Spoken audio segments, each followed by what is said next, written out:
Jadi ciri-ciri penghuni surga itu dijelaskan di ayat ini. Yang pertama apa tadi? La ta'buduna illallah. Ciri-ciri penghuni surga yang pertama tidak menyembah Tuhan kecuali Allah. Ciri-ciri penghuni surga yang kedua yaitu wabil walidaini ihsana, berbuat baik kepada kedua orang tua. Ciri-ciri yang ketiga adalah dzil qurba, berbuat baik kepada kerabat dekat. Yang keempat adalah wal yatama, berbuat baik kepada anak-anak yatim. Yang kelima adalah wal masakin, berbuat baik kepada orang-orang miskin. Kalau Assalamualaikum warahmatullahi wabarakatuh. Waalaikumsalam warahmatullahi wabarakatuh. Alhamdulillah wassalatu wassalamu ala rasulillah Sayyidina Muhammad ibni Abdillah wa ala alihi wa sahbihi wa mawalah, amma ba'du.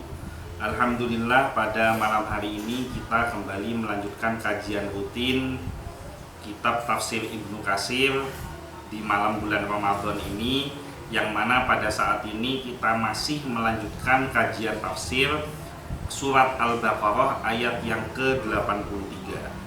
A'udzu billahi minasyaitonir rajim. Bismillahirrahmanirrahim.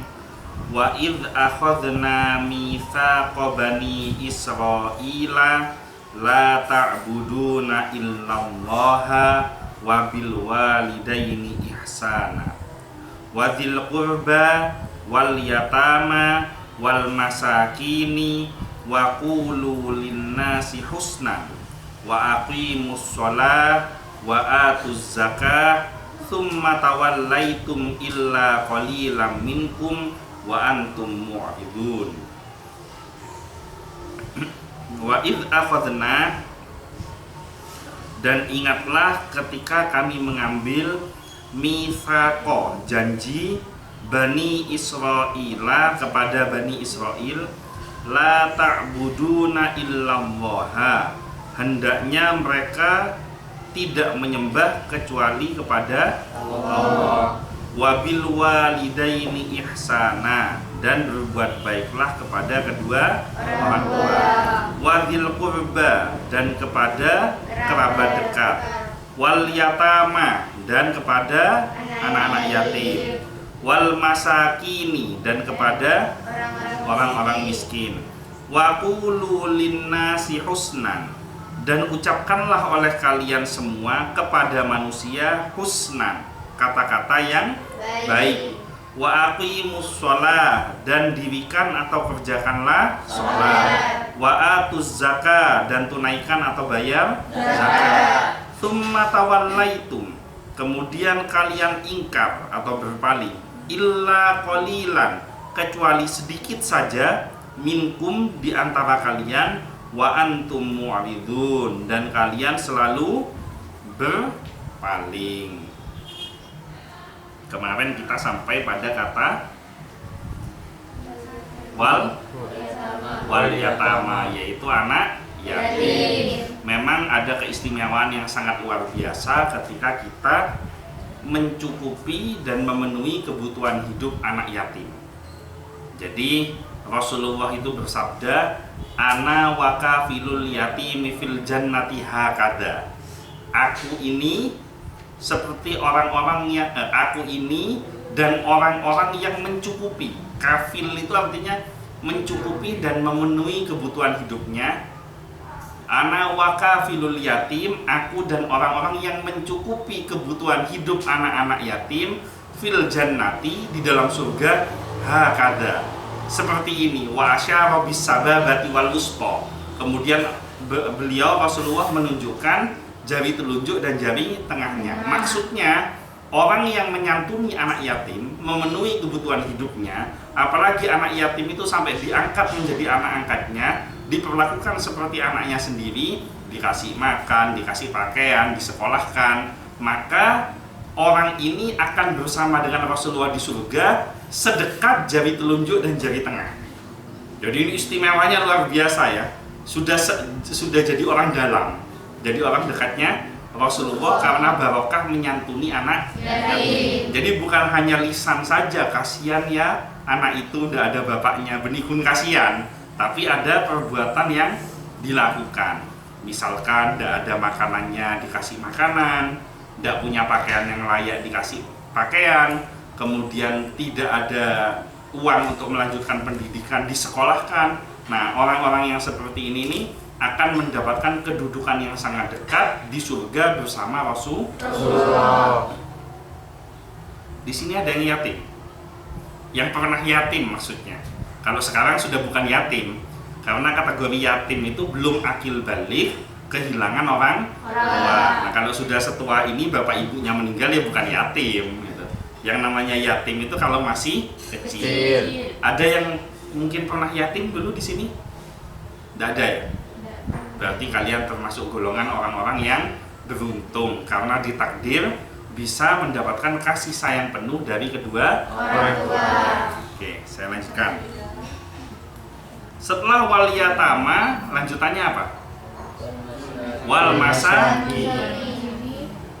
Al masakin ialah orang-orang yang tidak menjumpai apa yang mereka belanjakan buat diri mereka sendiri dan keluarganya.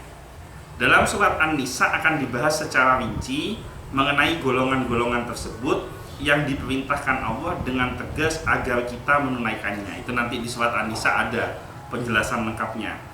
Nah, sekarang kita bahas arti al-masakin dulu. Al-Quran menceritakan tentang orang-orang yang tidak berkecukupan, itu disebut sebagai dua kategori. Yang pertama yaitu fuqara, yang kedua yaitu masakin, fakir dan miskin. Nah, Al-Quran ini menarik. Kenapa? Karena di dalam Al-Quran maupun di dalam As-Sunnah tidak pernah diceritakan ukuran kriteria seseorang itu masuk kategori fakir dan miskin itu seperti apa. Ukurannya tidak ada, tapi hanya disebutkan fakir dan miskin. Maka para ulama berijtihad untuk menentukan ukuran fakir dan miskin. Ngomong miskin kok semangat banget dari tadi. Nah, ulama pertama berpendapat yang dinamakan miskin adalah apa yang dimakan hari ini dia ada, apa yang dimakan besok dia tidak ada. Nah, itu namanya miskin. Hari ini dia ada, tapi buat besok dia tidak punya. Ini pendapat ulama yang pertama. Kemudian fakir, yang untuk dimakan hari ini saja dia sudah tidak punya, berarti dia fakir. Lebih sengsara mana, fakir dan miskin? Lebih sengsara fakir. Makanya kenapa kalau membayar zakat atau sodako, pasti yang disebut pertama adalah fakir, fuqara wal masakin. Berarti artinya dahulukan yang fakir, kalau sudah selesai baru bantu yang miskin. Nah, pendapat ulama yang kedua, miskin, fakir dan miskin itu sama-sama kurang. Cuma kurangnya itu dari nilainya. Misalkan ada seseorang yang kebutuhannya satu hari katakan 10. Jadi butuhnya itu satu hari 10. Nah, dikatakan fakir apabila dia itu hanya punya di bawah 5. Bisa dipahami ya maksudnya ya. Misalkan dia cuma punya 3, maka dia dikatakan fakir. Nah, tapi kalau dia misalkan punya di atas 5 tapi tidak nyampe 10, dia disebut miskin. Misalkan kamu makan satu hari berapa kali? 3 kali umumnya ya, ini kan puasa sekarang. Kayak makan sehari 2 kali aja puasa. Orang habis sholat tarawih masih makan lagi. Ngemili itu kan masuk kategori makan itu. Sehari 3 kali. Kalau kamu satu hari cuma bisa makan 2 kali, bukan karena diet, memang tidak punya duit, bisa makan cuma 2 kali, berarti itu kamu masuk kategori miskin karena di atas 50%. Nah, kalau kamu sehari cuma bisa makan sekali atau bahkan tidak bisa makan sama sekali, maka kamu masuk kategori fakir. Ini pendapat ulama yang kedua. Paham ya? Nah, ada lagi yang unik. Pendapat ulama yang ketiga. Ini pendapatnya Imam Abu Hanifah di mazhab Hanafi.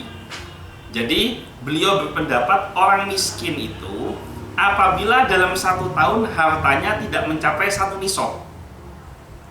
Nah, apa itu 1 nisab? 1 nisab itu adalah ukuran seseorang yang dikenakan wajib bayar zakat mal. Nah, siapapun yang tidak dikenakan wajib bayar zakat, maka dia masuk kategori miskin. Ini menurut Imam Abu Hanifah. Nah, berapa nisabnya 1 tahun? Bagi orang yang wajib kena zakat tuh nisabnya berapa? Umpama ada orang punya kambing 1. Orang punya kambing itu dia harus punya minimal 40 ekor dalam 1 tahun. Kalau dia punya 40 ekor dalam 1 tahun, berarti dia sudah kena wajib bayar zakat. Dia sudah kena nisabnya. Nah, zakatnya 1 ekor. Jadi kalau ada orang dalam 1 tahun itu dia cuma punya 39 ekor, dia masih masuk miskin menurut mazhab Hanafi. Jadi harus persis 40 ekor. Tuh. Kemudian ada lagi ulama zaman dulu, kalau sekarang sudah nggak dipakai. Dihitung kira-kira usia hidupnya. Misalkan begini, kamu dalam 1 tahun kira-kira butuh penghasilan berapa untuk memenuhi kebutuhan hidupmu? Dalam 1 tahun? Hah? Jangan disebutkan banyak, berapa? 30 juta dalam 1 tahun. Kira-kira orang kalau punya uang 30 juta, punya anak, punya istri, sudah cukup nggak buat 1 tahun? Kurang. Berapa kamu sebulan? Macam bosnya. Di sini UMR di Bondowoso 2 juta ya? Iya. Hah?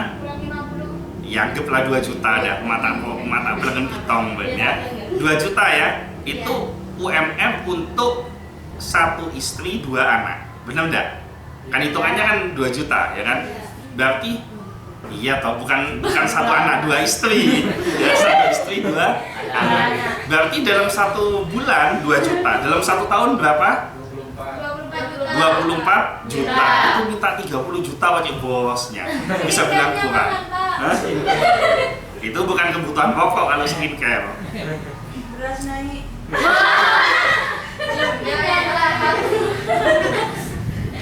Beras naik ketimbangan.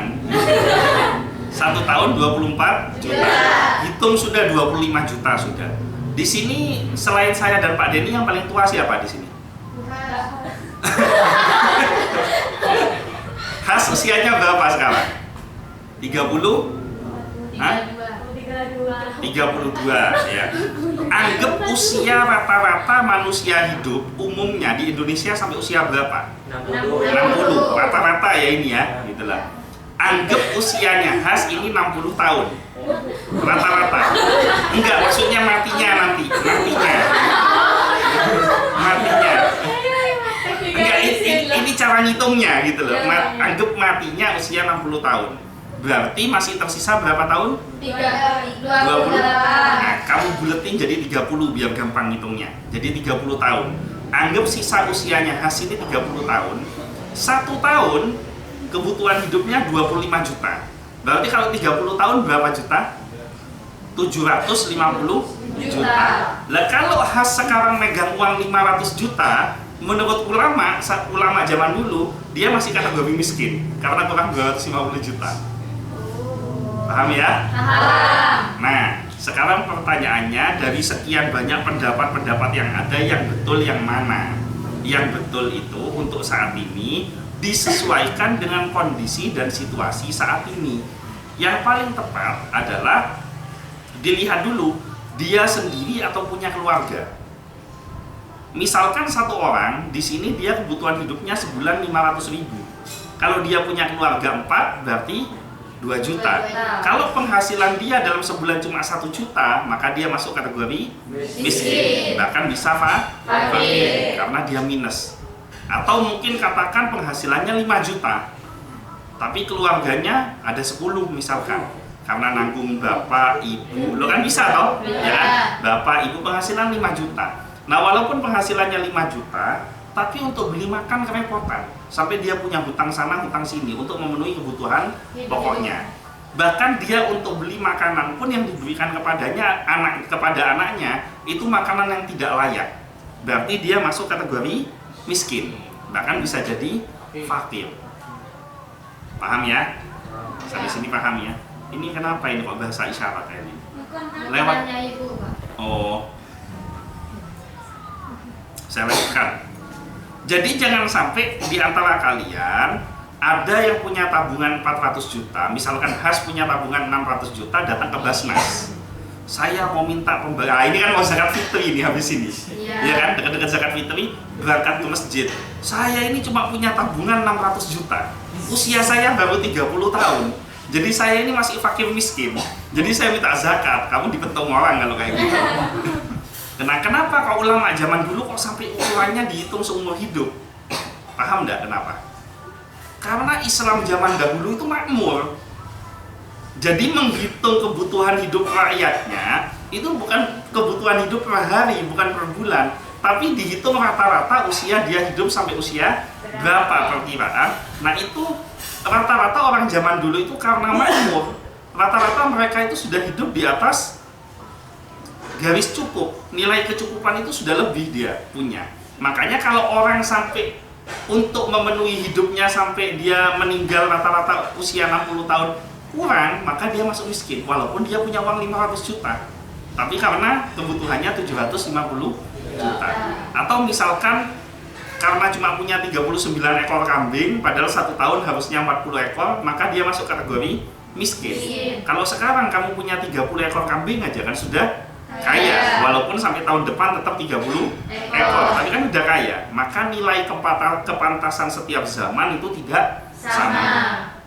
Itulah kenapa alasannya Al-Quran tidak pernah menyebutkan ukurannya, tetapi yang disebutkan adalah status fuqara dan masakinnya. Ukurannya disesuaikan dengan zaman yang terjadi pada saat itu. Ya sekarang ya sudah nggak kepake. Kalau 40 ekor kambing cuma kurang 1, kamu dikatakan miskin, itu nggak kepake. Atau kamu katakan usianya 30 tahun punya tabungan 600 juta dibilang miskin, ya nggak kepake. Karena kenapa? Karena nilai kepantasannya sudah berbeda gitu. Maka disesuaikan pertama berapa penghasilan yang dia punya, kemudian uang yang dipunya itu digunakan untuk dirinya dan keluarganya. Jadi dia punya tanggung jawab untuk memenuhi kebutuhan hidup keluarganya. Makanya beda, 2 jutanya yang sebelah sini dengan 2 jutanya yang sebelah sini ini tidak sama. Kalau 2 jutanya yang sebelah sini ini sudah nggak miskin. Tapi kalau 2 juta yang sebelah sini belum tentu ini nggak miskin. Bisa jadi dia miskin. Kenapa? Karena dia punya tanggung jawab. Paham ya? Kalau yang sini kan nggak ada tanggung jawabnya. Kan ya toh? Kalaupun kamu bantu buat suami itu sifatnya untuk membantu. Makanya kalau dalam aturan zakat, ini karena mumpung masih bab masakin ya. Dalam aturan zakat, suami tidak boleh membayar zakat kepada istrinya. Misalkan punya uang mau bayar zakat. Zakatnya diberikan kepada orang yang fakir dan miskin. Nah, istri ini tidak masuk kategori fakir miskin bagi dirinya. Kenapa? Karena istri itu adalah tanggung jawab pribadinya. Sehingga tidak boleh ngasih zakat untuk istri, karena istri sudah tanggung jawabnya. Zakat harus di luar keluarga yang ada di dalam tanggungannya. Tapi kalau istri boleh ngasih zakat pada suaminya. Misalkan, ya, salah satu di antara kalian bekerja terus punya uang. Kebetulan suaminya tidak kerja. Masuklah waktunya bayar zakat. Dipanggil suaminya, Mas suami, karena saat ini Mas suami, karena saat ini kamu sedang dalam keadaan fakir dan miskin, jadi saya keluarkan zakat untuk diri kamu. Itu tidak apa-apa.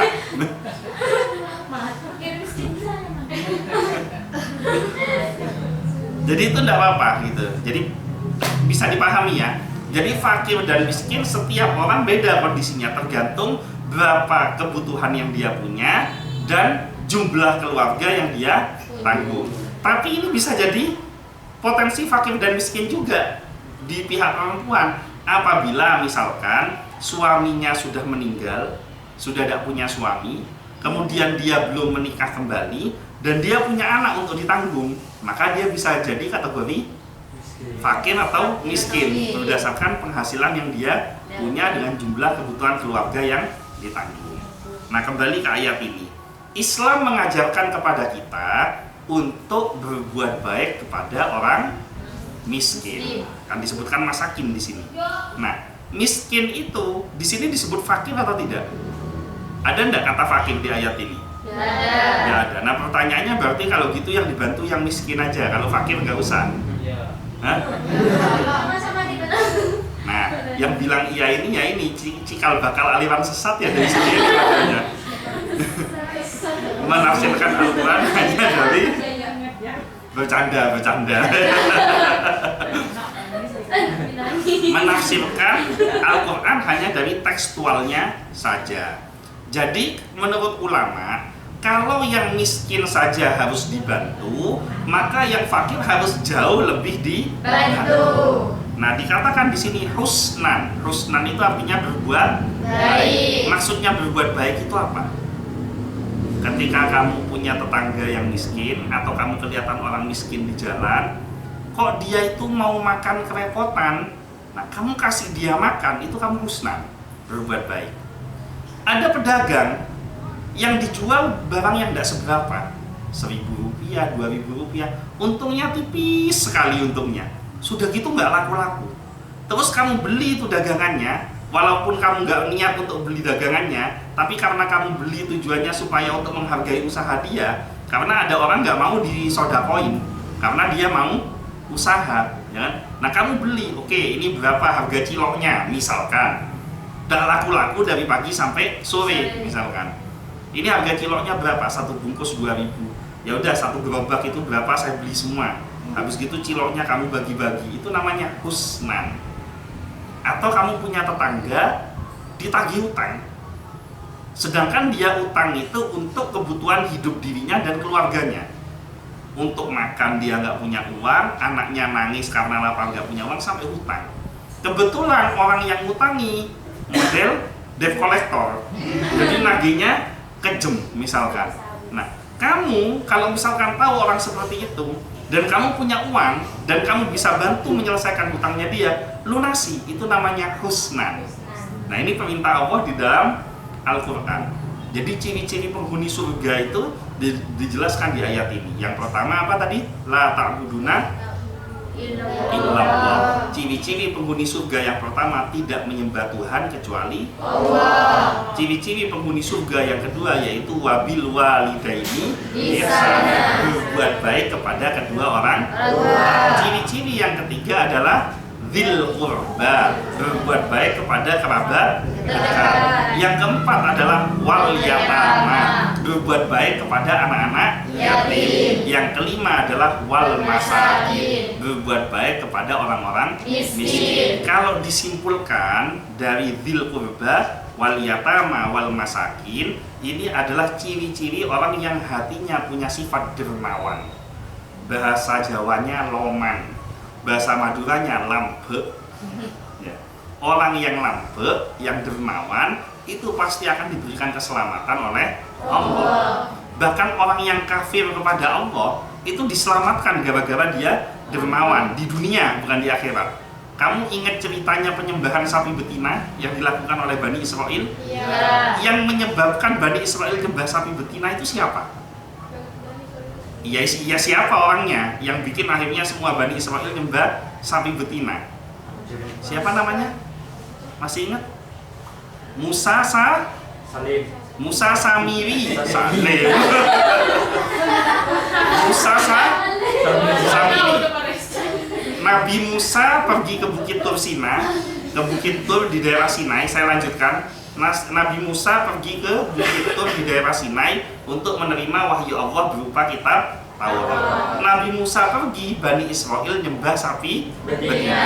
Begitu Nabi Musa pulang, begitu tahu Bani Israel nyembah sapi betina, singkat cerita, turun hukuman Allah. Apa hukumannya? Hukumannya apa?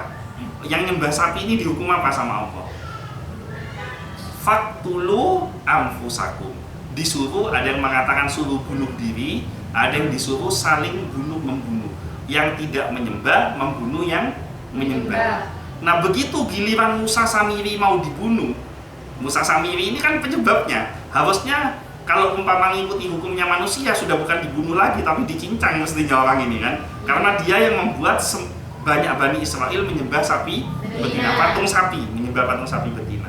Tapi ketika mau dibunuh, Allah berfirman kepada Nabi Musa. Apa firman Allah? La taqtulus Samiri. Jangan kamu bunuh Samiri ini. Fa innahu karimun. Karena dia orang yang sangat dermawan. Karena dermawan, walaupun menggelincirkan orang ke jurang kesesatan, dia diselamatkan di dunia ini. Walaupun di akhirat dia dapat balasannya. Makanya kamu jangan heran kok banyak orang non muslim kayanya nggak kaprah, ya kan? Iya. Orang non muslim kayanya tuh nggak kaprah. Nah, salah satunya karena dia dermawan. Orang non muslim yang dermawan, coba kamu lihat sudah di internet, orang-orang terkaya di Indonesia yang non muslim itu semuanya dermawan, nggak ada yang nggak dermawan. Nah, kenapa kok dia kayanya nggak kaprah? Karena semua kebaikan dia dibalas oleh Allah berlipat-lipat di dunia ini, nanti kekafirannya dipertanggungjawabkan di akhirat. Beda dengan kita. Kalau kita karim, kita berbuat baik, kita dermawan, sebagian dibalas di dunia, sebagian dibalas di akhirat. Jadi kalau ada orang muslim lebih kaya daripada orang non muslim, berarti dia jauh lebih dermawan daripada orang non muslim. Karena balasannya jauh lebih besar. Paham ya? Jadi mulai dari sekarang latihan dulu. Berbuat baik, kalau tidak bisa ke wadil qurba, ya minimal ke orang tua dulu. Punya uang, gunakan buat nyenengin orang tuanya dulu. Kalau sudah mampu, dengan uangnya bisa menyenangkan orang tua. Karena orang tua senang itu bukan berapa besar uang yang kamu kasih loh, tapi perhatiannya kamu itu membuat orang tua senang. Misalkan kamu pulang, di depan ada bakso harga Rp5.000, kamu belikan buat bapak ibumu. Ini Pak, tadi saya dapat uang 10.000, ini saya beli bakso 5.000 buat bapak dan ibu, dibagi 2 ya. Misalkan begitu. Itu orang tua sudah senangnya luar biasa. Bukan 5.000-nya, bukan baksonya, tapi perhatiannya kamu kepada orang tua. Nah, sudah dijalankan atau belum yang seperti itu? Pernah nggak terpikir beli untuk menyenangkan orang tuanya? Karena orang tua itu tidak selalu ngasih uang banyak. Nah, kalau bisa orang tua kan kadang-kadang ada yang sudah tahu kamu punya penghasilan, nanya orang tua itu, "Nak, kamu tidak punya uang 50.000, bapak pinjem, ibu pinjem." Kan ada kan kemungkinan seperti itu. Nah, meskipun uangmu cuma ada itu, kasihkan ke orang tuanya. Insya Allah kamu akan lihat manfaatnya begitu luar biasa. Balasan Allah itu tidak nunggu lama. Balasannya akan diganti berlipat-lipat. Apalagi kalau kamu megang uang lebih. Nak, punya uang 50.000, ibu mau pinjem. Kamu punya uang 200, ini sudah Bu kasih semua 200-nya. Itu percaya saya balasan Allah sangat luar biasa sekali. Jadi ini, mulai belajar dermawan dimulai kepada orang tuanya sendiri. Mulai cerai, tekan beriman, tidak akan selamat. Kamu beriman, kamu sholat malam, kamu puasa, kamu baca Quran, tapi pelit, itu tidak ada nilainya ibadahmu. Karena hanya untuk dirimu sendiri. Tapi kalau kamu sudah latihan tidak pelit, semua ibadahmu itu akan dilipat gandakan oleh Allah. Dan Ramadan ini momentumnya bulan sodakoh. Ayo sodakoh sekuat yang kamu mampu, yang kamu bisa. Nah, kalau sudah kepada orang tua sudah bisa, mulai kepada kerabatnya. Kerabat sudah bisa, perhatikan anak yatimnya. Anak-anak yatim kamu sudah mampu, lanjutkan kepada orang-orang miskin. Kalau kamu mulai dari orang tua, misalkan kamu punya uang, mulai untuk membahagiakan orang tua, Allah akan memampukan kamu untuk berbuat baik kepada kerabatmu. Dan ketika kamu mau, ketika Allah sudah kasih kemampuan pada kamu dan kamu berbuat baik kepada kerabat dekatmu, Allah akan tambah kemampuanmu untuk berbuat baik kepada anak yatim. Kamu kerjakan lagi, Allah tambah lagi kemampuan kamu untuk berbuat baik kepada orang miskin. Itu sudah janji Allah. Orang yang mau sedekah, falyasdad, falyasdad, falyasdad. Allah akan tambah rizkinya, akan ditambah rizkinya, akan ditambah rizkinya. Tidak mungkin uangnya berkurang, uangnya pasti bertambah. Terus ada yang ngomong nih yang hadir, saya kan gajinya masih kecil, saya kan penghasilannya masih sedikit. Justru mulailah dari yang sedikit. Jauh lebih hebat orang yang uangnya sedikit mau sedekah daripada orang yang uangnya banyak mau sedekah. Kamu sedekah ke orang tuamu, kamu ngasih uang 200.000 dengan penghasilanmu misalkan 750.000, itu lebih hebat daripada orang yang punya penghasilan 5 juta ngasih uang 200.000 ke orang tuanya. Kenapa? Karena kemampuan kamu kecil, tapi upaya sedekahmu besar, presentasenya besar. Paham ya? Jadi ayo, ini jangan cuma hanya dijadikan wacana, jangan hanya dijadikan masukan saja, tapi amalkan. Jadi kamu kerja di sini itu paling nggak cuma dapat duit, tapi setidaknya dapat ilmu, dapat bekal yang suatu saat ketika kamu sudah tidak di sini, kamu bisa mengamalkan apa yang baik yang didapat dari toko ini. Ya, oke, saya lanjutkan. Setelah wal masakin, firman Allah yang selanjutnya apa? Wa qulu linnasi husna, serta ucapkanlah kata-kata yang baik kepada manusia. Maksudnya, berkatalah kepada mereka dengan baik dan lemah lembut, termasuk dalam hal ini amar ma'ruf nahi mungkar dengan cara yang ma'ruf. Sebagaimana Hasan Al-Basri berkata, sehubungan dengan ayat ini, bahwa perkataan yang baik ialah yang mengandung amar ma'ruf dan nahi mungkar, serta mengandung kesabaran, pemaafan dan pengampunan, serta berkata baik kepada manusia, seperti yang telah dijelaskan oleh Allah Subhanahu wa Ta'ala, yaitu semua akhlak baik yang diridhoi oleh Allah. Manusia yang dianugerahi lisan dan dia tidak bisu, maka dia punya kebutuhan untuk berkomunikasi. Benar ya? Kita semua punya kebutuhan untuk berkomunikasi. Nah, komunikasi yang diridhoi oleh Allah adalah ucapan yang keluar dari lisan kita yang sifatnya adalah husna atau kebaikan. Nah, sifat kebaikan itu ada 3. Yang pertama, contoh seperti yang saya lakukan. Saya saat ini sedang memberikan kajian atau katakan tausiah. Saya tidak menunjukkan kepada siapapun. Yang saya ucapkan kata-kata yang baik. Yang saya ucapkan nasihat-nasihat yang baik. Nah, ini maka namanya ucapan yang sifatnya umum, yang isinya husna. Jadi tidak menuju kepada siapapun. Tapi kalau misalkan kadang-kadang ada yang tersindir, ya salahnya sendiri. Orang tidak mau nyindir siapa-siapa kok malah kesindir, kan salahnya sendiri gitu. Soalnya sering tuh saya bahas bab riba, saya tukang membunuh akibat, saya tersinggung. Saya bahas bab korupsi, pejabat tersinggung. Saya bahas bab misalkan minum-minuman keras, yang mabuk tersinggung. Padahal saya nggak bertujuan untuk menyinggung dia, tapi dianya sendiri yang tersinggung, yang tersindir. Gitu. Jadi itu sifatnya umum. Maka seorang dai, ini penting, seorang dai kalau misalkan suatu saat kamu dapat hidayah jadi dai, ya siapa tahu kan ada yang tahu. Seorang dai jangan sampai di dalam ucapan-ucapannya menggunakan bahan-bahan yang sifatnya porno atau cabul digunakan untuk nasihat-nasihat keagamaan. Karena itu tidak husna, tidak baik. Jadi kalau orang bayangkan ilmunya Allah disampaikan dengan hal-hal yang cabul, yang porno, itu kan tidak menghargai Allah. Sama dengan misalkan kamu menceritakan tentang bapak ibumu tapi diselingi dengan cerita-cerita yang cabul, yang vulgar, itu kan tidak sopan ke bapak ibumu. Apalagi ini ilmunya Allah. Kecuali kalau yang dibahas bab fikih yang memang perlu disebutkan barangnya, misalkan bab toharo, misalkan bab jima, bab hubungan suami dan istri, itu kan penjelasannya kan harus detail. Misalkan bab sampai bab dukhulnya, bagaimana masuknya, bagaimana keluarnya dan lain sebagainya, itu kan perlu pembahasan detail, yaitu di mahfuz. Tapi kalau menyengajakan menceritakan hal-hal yang sifatnya vulgar atau cabul dengan tujuan supaya jamaah senang mendengarnya dan tidak ada hikmah nilai di dalamnya, itu dilarang di dalam agama. Jadi ini yang pertama. Yang kedua, ada yang sifatnya khusus. Kalau tadi kan sifatnya umum. Sifat khusus itu adalah ucapan yang ditujukan kepada seseorang. Misalkan ke Kiki, Assalamualaikum Ki, gimana kabarnya? Sehat? Nah, ini ucapan yang husna. Nah, ini lakukan dengan ucapan yang santun, yang lemah lembut. Jangan memanggil seseorang dengan panggilan-panggilan yang tidak baik. Hei monyet sini, misalkan gitu loh. Nah, itu enggak baik. Menyamakan seseorang diubah dengan nama binatang. Nah, itu enggak boleh. Gitu. Itu enggak husna.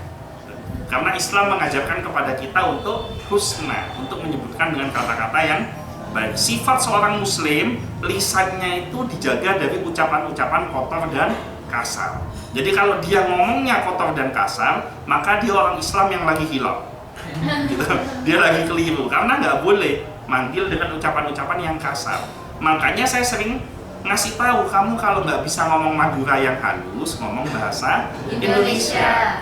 Bahkan susunan kata harus benar-benar dipahami. Seperti saya pernah tegur kan ke anak-anak nulis voucher, sampean orang mana? Oh itu kayak orang ngajak berkelahi. Tanya, sampean asalnya dari mana? Nah, itu kan lebih enak. Jadi susunan kata itu dibutuhkan, dan Islam memerintahkan kepada kita wa qulu linnasi husna. Yang ketiga, menceritakan seseorang yang orang itu tidak ada. Maksudnya tidak ada di tempat kita kan, tadi kan sifatnya umum. Kedua, ditujukan kepada seseorang. Yang ketiga, ngomongin orang sementara orangnya nggak ada di tempat. Tidak boleh diceritakan yang jelek-jelek. Oh, kamu tahu kamu tuh, itu waktu sholat tadi kan kucing banternya misalkan gitu loh. Itu tidak boleh. Jadi kamu menceritakan keburukan seseorang dengan tujuan menjatuhkan orang itu tanpa ada alasan apapun, itu dilarang dalam ajaran agama. Itu dalam ajaran Islam, ya betul, agama Islam. Itu dilarang, tidak boleh menceritakan keburukan-keburukan orang lain sementara orang-orangnya ada. Tapi kalau orangnya ada kan tidak mungkin kamu ceritakan kan? Iya. Diceritakan tuh kalau orangnya tidak ada, itu tidak boleh. Kecuali kalau kamu cerita tujuannya untuk mengambil ibrah, pelajaran. Kamu cerita tentang buruknya Bani Israel, kamu cerita tentang buruknya Fir'aun, itu tidak apa-apa. Tujuannya apa? Supaya kamu tidak niru. Tapi kalau kamu cerita tujuannya hanya untuk menjatuhkan, itu tidak boleh. Atau misalkan diceritakan hal-hal yang buruk, misalkan kalau orangnya latah disengaja supaya dia itu, ada orang latah, ketika latah keluar ucapan-ucapan yang kotor, terus kamu sengaja bikin dia latah supaya keluar ucapan kotor itu, biar kamu jadi ketawa, itu tidak boleh. Kenapa? Karena kamu membuat orang itu jadi jatuh harga dirinya. Tidak boleh dalam Islam menjatuhkan harga diri orang lain atau mengumbar keburukan orang lain. Ya, bahkan untuk amar ma'ruf nahi mungkar saja, memerintahkan yang baik dan melarang yang buruk harus dengan cara yang baik, nggak boleh dengan cara yang kasar atau buruk. Nah, jadi kalau kita mau amar ma'ruf nahi mungkar, harus sabar, ada pemaafan, ada pengampunan, serta berkata baik kepada manusia. Insya Allah besok akan kita dalami lagi bab amar ma'ruf nahi munkar ini. Memang ayat 83 ini panjang memang tafsirnya. Ini sudah hari keberapa? Hari ketiga ya? Iya. Gitu. Nggak tahu besok bisa selesai nggak? Mungkin 4 atau 5 pembahasan ini untuk soal ayat 83. Mungkin itu saja yang bisa disampaikan. Mudah-mudahan semuanya panjang umur, sehat, selamat, dan mudah-mudahan semuanya mendapatkan syafaat dari Nabi Muhammad SAW. Al-Fatihah.